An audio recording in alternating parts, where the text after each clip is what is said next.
En esta mañana os invito a que abráis en el Antiguo Testamento el libro del profeta Jeremías, capítulo 32. Jeremías, capítulo 32, empezando por el versículo 36, donde leeremos una porción que es la base para la predicación en esta mañana de la palabra del Señor. Libro de Jeremías, capítulo 32, empezando por el versículo 36 en adelante, que es el texto base para esta mañana la predicación de la palabra del Señor. Este libro de Jeremías tiene un contexto especial donde el profeta está exhortando al pueblo a que vuelvan a Dios. El profeta está diciendo lo que está pasando a este pueblo que se ha alejado de Dios. Han hecho altares a Baal.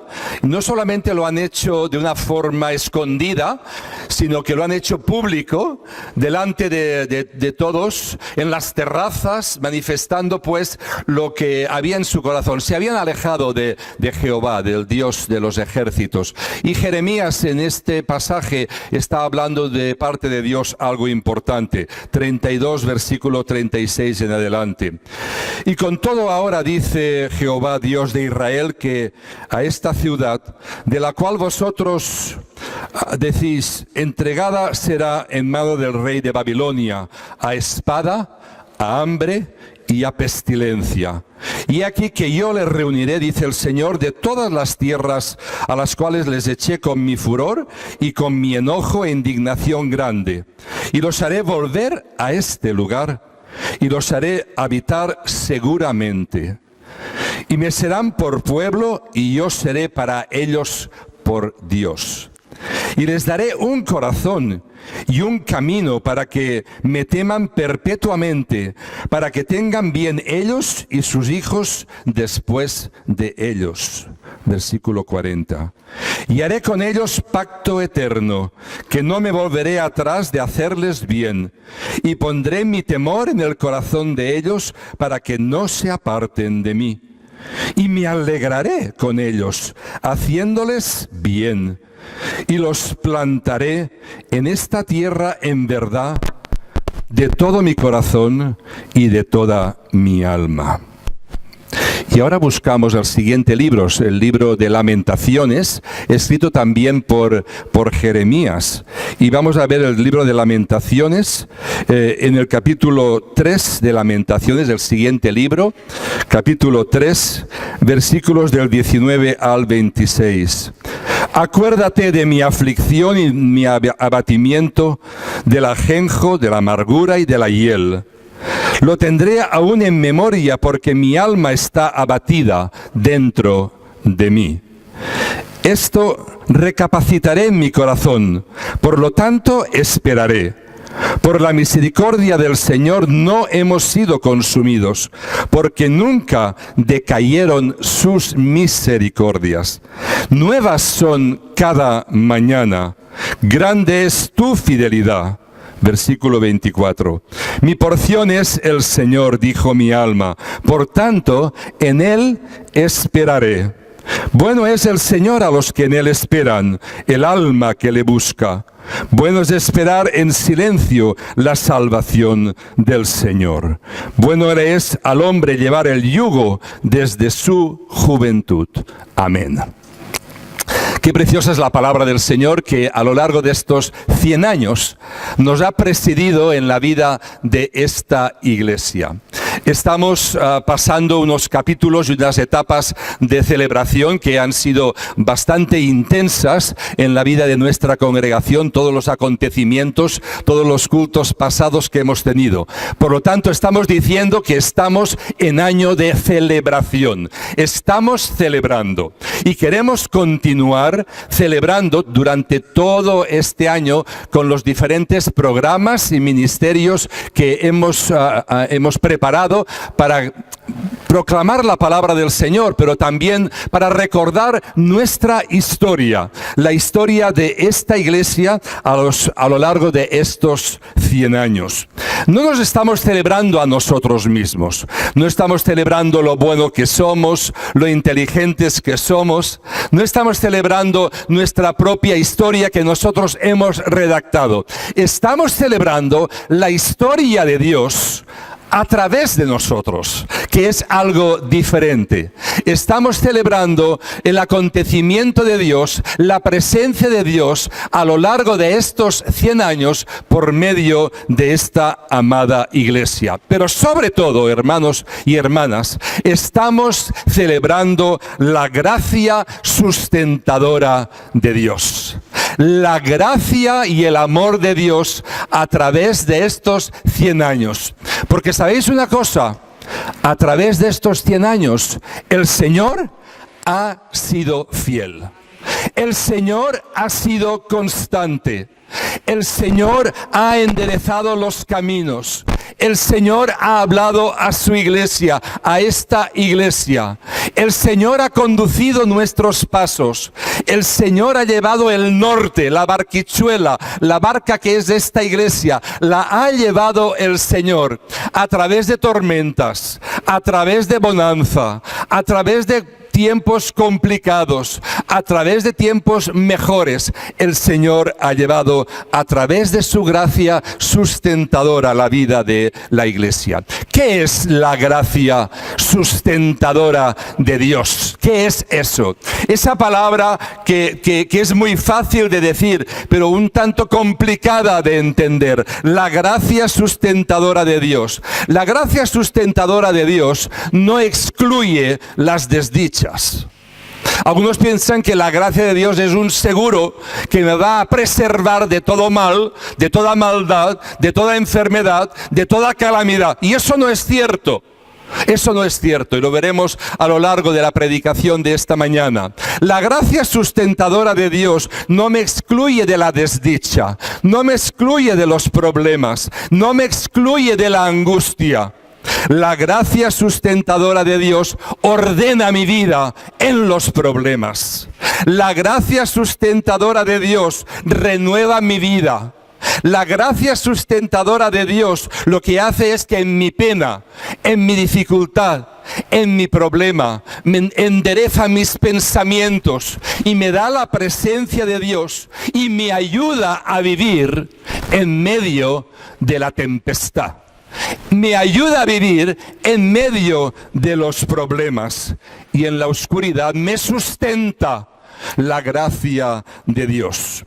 Enfatizo esto hoy en esta mañana porque a veces podemos pensar en una gracia facilona de Dios, en una gracia triunfalista. Todo me va bien cuando estoy con el Señor, y cuando miro vuestras caritas aquí en esta mañana y conozco vuestras vidas, sé que a todos no nos va bien ni nos va de la misma manera. Cada uno tiene su circunstancia, cada uno tiene su situación, pero es cierto que en nuestra circunstancia y en nuestra situación la gracia sustentadora de Dios está ahí conduciendo nuestra vida. Hay varios testimonios en el pasado de la historia de nuestra iglesia que así lo reflejan. ¿Sabéis una cosa, hermanos? Dios, he dicho al principio, Dios ha sido fiel en el pasado. Y esta fidelidad de Dios ha sido el fundamento que Él ha puesto para que continuemos fieles en el futuro. Si tú no has comprobado la fidelidad de Dios en tu vida en el pasado, ciertamente te será muy difícil vivir la fidelidad de Dios en el presente. Te será difícil. Hay que comprobar lo que es que Dios es fiel. Tenemos que comprobar lo que significa que Dios es constante, que Dios está a nuestro lado, que Dios está junto a nosotros y que conduce la vida de esta iglesia y de todas aquellas iglesias que aman al Señor. Hay testimonios, como he dicho, que a lo largo de la vida de la iglesia de estos 100 años hemos pasado. Por ejemplo, estoy recordando testimonios negativos. Cuando la sanidad de una persona no sucede. Estoy recordando porque estoy leyendo ecos antiguos, y el eco es el órgano de nuestra unión, donde se refleja la historia de nuestras iglesias. Las iglesias mandaban sus noticias a nuestra revista El Eco, y entonces de ahí queda publicado. Cuando miro los ecos de los años 20, de los años 30, y estoy investigando y veo Denia y estoy leyendo, veo que la segunda esposa de nuestro pastor, Aurelio del Campo, ella se llamaba Rita Rocabert, murió estando en Denia. Murió sin tener hijos y murió joven. Esto le pasó a la vida de nuestra iglesia. Podéis imaginaros aquella iglesia de los años 20 que muriera un miembro joven de su congregación. Y no solamente murió ella, murieron varios jóvenes de la iglesia. Está registrado en esos ecos antiguos. Murieron varios jóvenes de la iglesia. Y a lo largo de los 100 años ha muerto gente de la iglesia. Mucha gente ha pasado a la presencia del Señor. El Señor se los ha llevado con Él. Pero su gracia, a pesar de la muerte, su gracia estuvo con la iglesia. Su gracia estuvo trabajando en el corazón de las personas. En la segunda carta del apóstol Pablo a los Corintios, en el capítulo 12, versículos del 9 y 10, la gracia de Dios está hablando a Pablo. Dios está hablando de una forma especial. Y Pablo está orando, dice este pasaje, está orando para que Dios le quite un aguijón.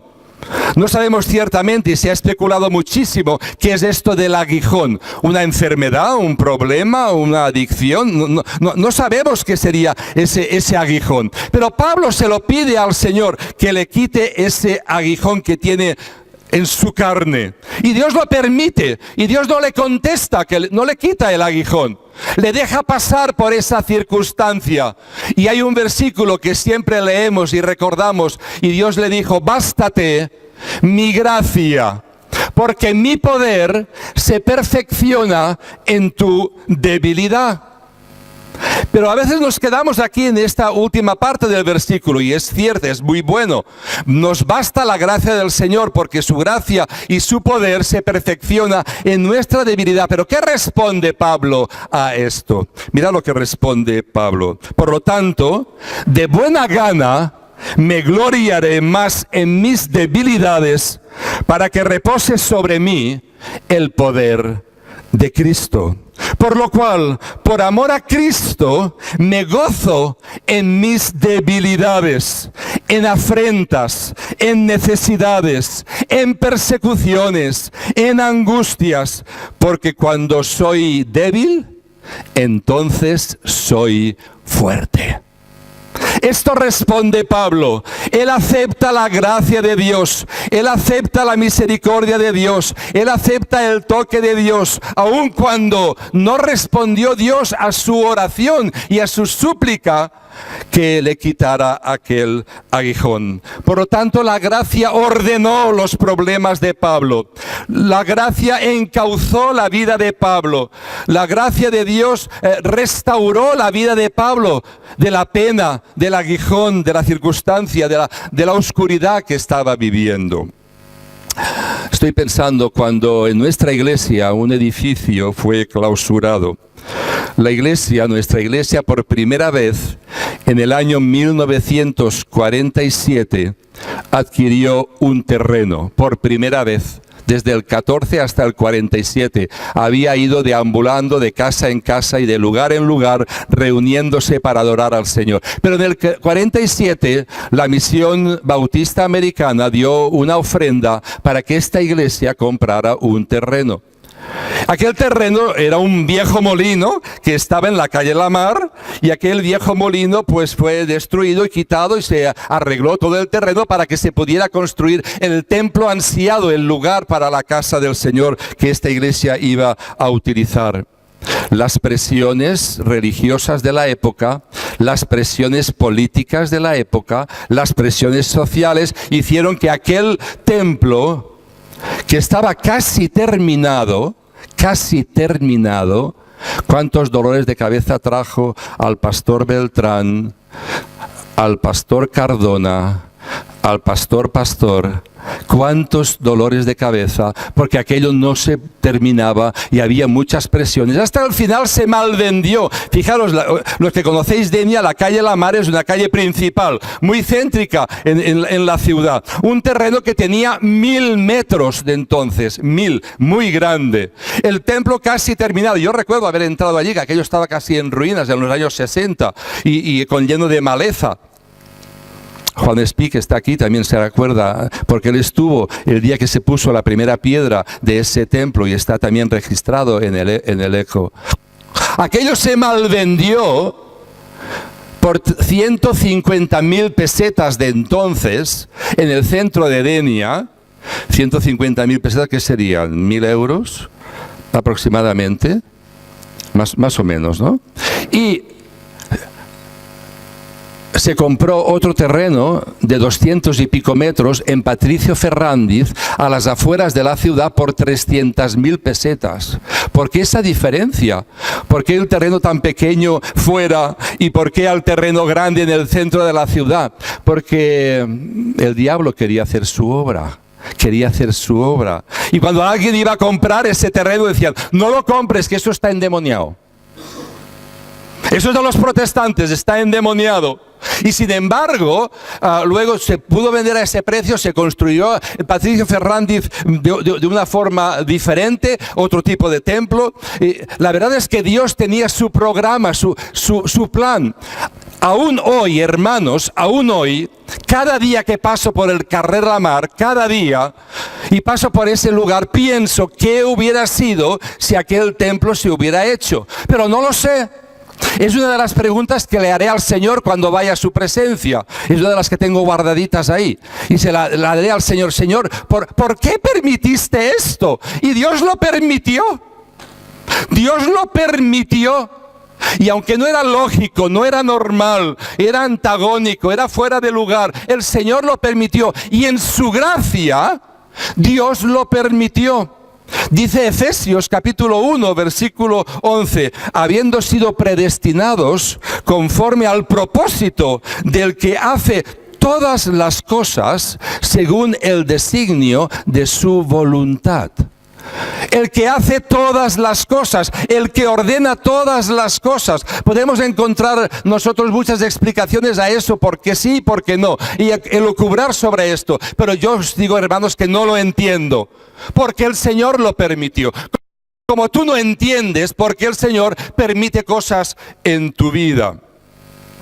Por ejemplo, la iglesia de los años 50, al final, esta iglesia pasó una grave crisis.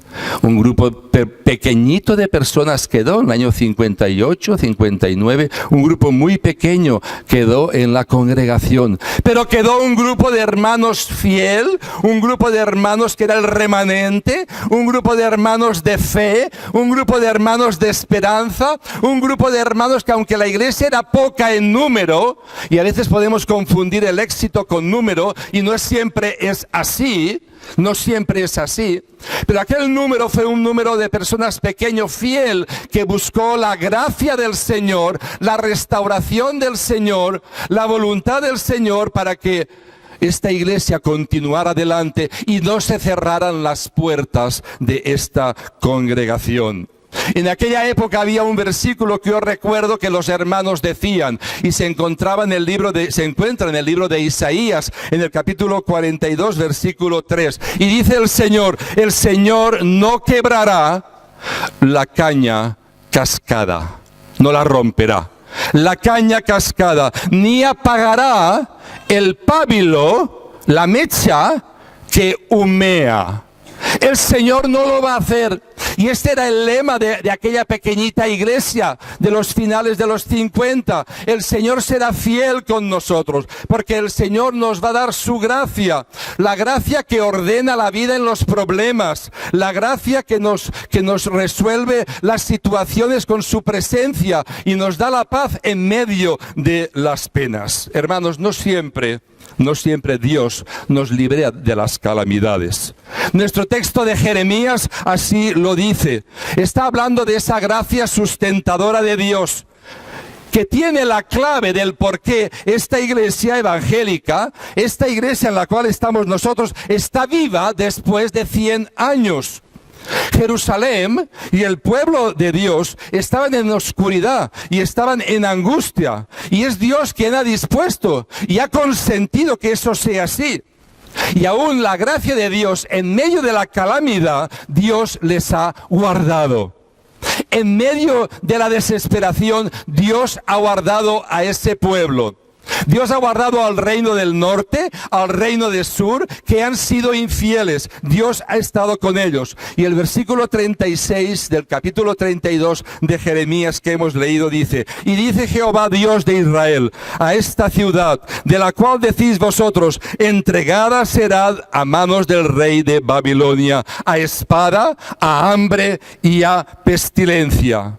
Y dice después, esta ciudad será entregada, pero la gracia de Dios les liberó de la calamidad. La gracia del Señor estuvo con ellos. ¿Sabéis por qué? Porque Dios tiene la última palabra. Dios tiene la última palabra. La última palabra en tu vida. No la tienes tú. No la tienen tus programas, no la tienen tus ideas brillantes, no la tienen tus preocupaciones. La última palabra la tiene Dios. Y es una palabra de gracia. Por esto el versículo 37 dice: y aquí les reuniré, dice el Señor, de las tierras de las cuales los eché con mi furor. Sabéis que estaban en Babilonia. Y con mi enojo. Y con mi indignación grande les eché, pero ahora les haré volver a este lugar y haré algo, les haré vivir seguros, les haré habitar tranquilos. Dios declara esto en medio del dolor y en medio del problema y en medio de la desesperación. Dios dice: yo les eché a tierras extranjeras. Dios consiente que tú vayas a tierras extranjeras y no físicamente, que te vayas de su presencia. Lo permite. A veces no te has preguntado por qué no, cuando iba yo a caer en una tentación, Dios no me ha librado. ¿Por qué Dios no me ha quitado en ese momento? Sin embargo, Dios lo permite en nuestra vida para que aprendamos la lección de confiar, de estar en su gracia, de confiar que Él tiene cuidado de nosotros, aunque permite que pasemos por ese valle de sombra y de muerte. En otras palabras, la gracia soberana de Dios es la que triunfa sobre la calamidad. Triunfa sobre la calamidad. Pero la pregunta es: ¿y cómo podemos estar seguros de que esa gracia soberana de Dios triunfe sobre la calamidad? Si Dios es un Dios de justicia, fijaros, Dios permite que Israel vaya al exilio que es devastador, donde muchos en ese exilio se pierden por su pecado, por su dureza de corazón, se marchan de la presencia de Dios. Muchos en ese exilio desobedecen al Señor, adoptan religiones diferentes, culturas diferentes, se apartan de Dios. Si eso Dios lo consintió y Dios lo permitió, ¿cómo podemos tener la confianza de que esto no nos pasará a nosotros, al pueblo de Dios de hoy, a la iglesia de Jesucristo, a esta iglesia, la novia de Cristo, al Israel espiritual que somos nosotros, el verdadero, a ti y a mí, que hemos sido llamados a tener comunión con el Señor? ¿Cómo podemos estar seguros? ¿Por qué ha prevalecido esta iglesia durante 100 años? ¿Cómo podemos estar seguros que la gracia del Señor triunfará para esta iglesia? ¿Cómo podemos estar seguros que la gracia del Señor triunfará en tu vida, en mi vida? ¿Cómo puedes estar seguro que la gracia te sostendrá hasta el final, hasta el último momento de tu vida, en tu fe, en santidad, en dedicación, hasta el día que el Señor te llame a tu presencia? Podemos estar seguros, hermanos, porque la gracia de Dios es una gracia soberana. Es una gracia soberana. Solamente le pertenece a Él. Y Él dice en su palabra que Él no nos dejará, que Él, aunque nos apartemos, no nos abandonará, que Él estará a nuestro lado, que Él nos inspirará, que Él nos dará aliento, que Él nos dará fortaleza. Podemos estar seguros porque aparte de ser una gracia soberana, es una gracia omnipotente. Y la gracia omnipotente significa que es la única gracia, y omnipotente significa que tiene todo el poder. Dios tiene todo el poder. Y ese poder está ejerciéndolo en tu vida a través de su gracia, si tú no haces como este pueblo que te quieres alejar y cierras las puertas de tu corazón. Esta es una gracia de Dios que vence todo obstáculo. Todo, porque es de Dios, no es mi fortaleza, no es nuestro plan, no es nuestra estrategia, es la fortaleza del Señor. Es la gracia de Dios que conserva nuestra fe. Nuestra fe la conserva la gracia de Dios. La fe viene por el oír. ¿Y el oír qué? La palabra de Dios. Por lo tanto, cuando estamos escuchando la palabra de Dios, es el Espíritu Santo que está confirmando esa palabra en tu corazón. Te está alimentando, te está diciendo, te está dando palabra. Sustenta tu fe esa gracia de Dios. Es una gracia que te mantiene en santidad para el Señor. Y nos llevará hasta el hogar celestial. Siempre y cuando tú no renuncies a ella. Por lo tanto, no podemos renunciar nosotros a la gracia de Dios. No podemos jugar a la gracia y decir, bueno, como tengo la gracia, puedo hacer lo que me dé la gana, porque esa gracia siempre me sostendrá. Sí, pero cuidado, hermanos, cuidado. No juguemos con la gracia de Dios. Somos nosotros por nosotros mismos no podemos hacer nada. Nosotros por nosotros mismos estamos equivocados, somos distantes de la gracia, somos limitados. Si fuésemos dejados a nuestro propio criterio, a nuestro propio poder de perseverar, haríamos de nuestra vida un naufragio. Pero cuando nosotros, en nuestro poder limitado, en nuestro pecado, en nuestra aceptación de la vida, abrimos la puerta al Señor, abrimos el corazón al Señor, abrimos la mente al Señor, y el Señor nos derrama su gracia y su Espíritu, Él trabaja en nosotros y nos sustenta. Nos lleva de la mano, nos anima, nos da esfuerzo. Por esto es importante algo, que nuestra oración delante del Señor sea una oración especial. No sé si os habéis dado cuenta, hermanos, que a veces cuando oramos ponemos el disco, ponemos automáticamente, y a veces es una oración rutinaria la que sale de nuestra boca. El Señor anhela, el Señor espera que sus hijos tengan una oración sincera y abran el corazón al Señor y muestren su necesidad delante del Señor. Por esto, hermanos, en la gracia de Dios, tu oración al Señor para perseverar, para continuar, para recibir la antorcha que hemos recibido en estos 100 años y continuar adelante hasta que el Señor venga y decimos el pueblo de Dios, Maranata, Maranata, decimos Maranata.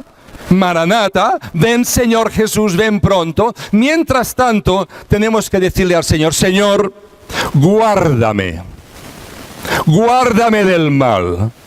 Señor, consérvame en tu presencia. Esta tiene que ser nuestra oración. Señor, derrota mi rebelión constante, Señor, vence toda duda en mi corazón. Señor, libérame de la tentación. Anula todo encantamiento que salga a mi alrededor, de la cual yo me quedo prendado cuando veo fuegos artificiales que me distraen de ti y me alejo de ti. Destruye, Señor, todo argumento arrogante de mi mente. Señor, destruye todo argumento arrogante de mi mente. Señor, fórmame. Señor, doblégame.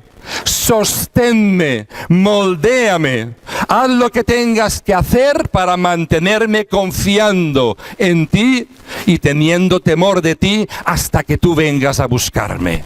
Esta tiene que ser nuestra plegaria.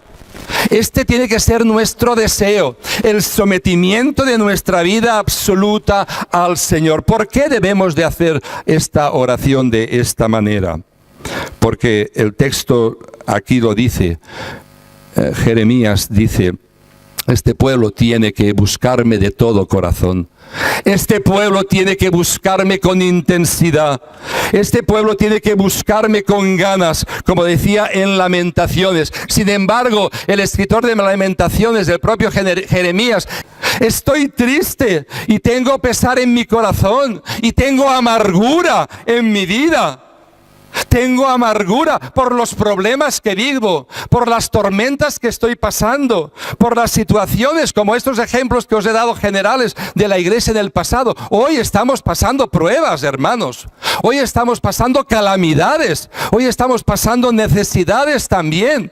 Pero dice la palabra del Señor que nosotros tenemos que mirar al Señor y mi alma tiene que decir, Señor, te necesito. Obra en mí. Cuando tu mundo se está cayendo a pedazos, cuando tu mundo a tu alrededor se está destruyendo, cuando tu mundo interior se está destruyendo, cuando hay una contradicción entre razón y fe constante, cuando hay dudas en tu mente constantemente, es muy difícil enfocarse en Dios. Casi siempre nos enfocamos, ¿sabéis en qué? En el dolor. Nos enfocamos en el dolor, nos enfocamos en los problemas, nos enfocamos en las presiones, nos enfocamos en las dificultades. Y esa es una respuesta natural, es una respuesta humana, es una respuesta lógica, eso lo hace todo el mundo. Pero hay una respuesta diferente, hay una respuesta para tu vida distinta. Una respuesta que no es solamente humana, es una respuesta divina. La respuesta bíblica es volver tu mirada al amor de Dios. Es volver tu mirada al Señor otra vez. Es que a pesar de lo que hayas vivido y te haya pasado, mires al Señor. A pesar de que estés enfadado con Dios. Yo sé, aquí hay gente que está enfadada con Dios. Pero es necesario que tú recuerdes lo mucho que Él te ama.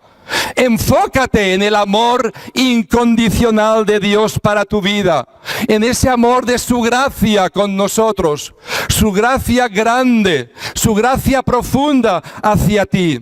Recuerda que no puedes hacer que Dios te deje ahí solo, no puedes. Él te ama, Él te mira, Él no puede dejar de amarte.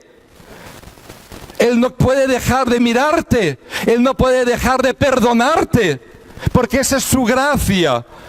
¿Puedes dejarte guiar por Él? ¿Puedes dejarte conducir por Él? ¿Por qué no en esta mañana lo intentas? ¿Puedes ver este enfoque bíblico de la vida que es diferente? ¿Es diferente a lo que lo hace el mundo? Dice el escritor que él tenía dolor. Claro que tenía dolor. Pero si tú quieres cambiar tu vida, tú tienes que cambiar tus pensamientos. Si tú quieres cambiar tu vida, tú tienes que cambiar tu forma de pensar, tu forma de evaluar las cosas, tu forma de juzgar la vida, tu forma de ver la vida. Así que eso es lo que hizo Jeremías en este libro de Lamentaciones. Y dice, Señor, pero yo tengo memoria y yo recuerdo algo. Y la memoria me lleva a la esperanza en ti. Tú no sabes que Dios es todo lo que necesitas hasta que Dios es todo lo que tienes. Tú no sabes que Dios es todo lo que necesitas hasta que Dios es todo lo que tienes. Por eso es todo lo que necesitas. Él cuidará de ti. Él cuidará de ti hasta el último momento. No cierres la puerta. No cierres la ventana, No pongas dureza en tu corazón, como lo hizo el pueblo de Dios, como lo ha hecho la iglesia hoy, como lo hacen tantas personas y tantos que se llaman cristianos, que cierran su corazón al Señor, que endurecen su corazón y endurecen su mente. Cometemos un grave error cuando empezamos a dudar del amor de Dios. No dudes del amor de Dios. Y piensa, yo sé que Dios me ama. Yo sé que Dios me perdona. Yo sé que Dios quiere lo mejor para mi vida. Por lo tanto, tenemos que cambiar nuestra forma de pensar, nuestra forma de entender la vida. Y lo tenemos que hacer y nos tenemos que acordar de la palabra de Dios, de la presencia de Dios, de la gracia del Señor que está junto a nosotros. Él es el mejor Padre, el mejor Padre. Tal vez tu padre terrenal te defraudó. Tal vez tu padre terrenal te maltrató. Tal vez tu padre terrenal te ignoró. Tal vez tu padre terrenal no te dio amor, no te dio la palabra que necesitabas. Tal vez tu padre terrenal no estuvo a la altura de las circunstancias. Tal vez tienes un trauma en tu vida con tu padre terrenal que tendrás que solucionar. Pero Dios es superior a tu padre terrenal. Dios es superior a ese padre.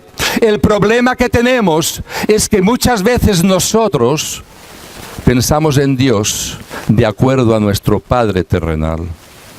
Pensamos en Dios de acuerdo a ese Padre que tuvimos limitado, a ese Padre que convivíamos con Él, a ese Padre que no satisfizo nuestras necesidades, a ese Padre que tal vez no entendimos, a ese Padre con el cual tal vez discutíamos. Y entonces esto lo aplicamos a nuestra relación con Dios. Dios te ama. Y tu Padre terrenal era imperfecto, tenía debilidades, tenía problemas. En esta mañana pido en el nombre del Señor que lo perdones. Que perdones a tu Padre terrenal. No te mueras, no te mueras sin haber perdonado a tu Padre terrenal. No te mueras sin haber hecho las paces, aunque no esté, aunque esté en el cementerio. Haz las paces con tu Padre terrenal, pero al mismo tiempo busca el amor de tu Padre celestial. Tu Padre celestial está pendiente de ti. Él es perfecto, perfecto. Él es amor, Él es paz, Él es gracia, gracia sobrenatural. Gracia especial para tu vida. Así que cuando sientas que lo has perdido todo en la vida, deja de enfocarte en lo que has perdido. Cuando sientas y veas que estás metido en un problema, no estés tan centrado en tu problema y comienza a enfocar tu vida en lo que te queda, en lo que es real, en lo que es efectivo. El Señor Jesucristo, que te quiere perdonar, que te quiere aceptar y te quiere recibir como hijo y como hija. Es tiempo de celebrar. Y quiero que celebres el gozo de la salvación, el gozo de la gracia, el gozo del perdón del Señor, el gozo de haber recibido el Evangelio de Jesucristo, que es poder de Dios para salvación de tu alma, de tu vida. Que recibas ese gozo y que des pasos en esta mañana. Si en esta mañana hay aquí alguna persona que quiere entregar su vida al Señor, si el Espíritu Santo está tocando tu vida, no yo, no estas torpes palabras mías, sino el Espíritu Santo está tocando tu vida, si el Espíritu Santo te está diciendo, abre tu corazón, entrégate a mí, te quiero perdonar, te quiero restaurar, te quiero inundar con mi gracia, te quiero dar mi palabra, te quiero santificar, te quiero dignificar como persona. Las cosas viejas pasaron, todas las hace nuevas el Señor Jesucristo.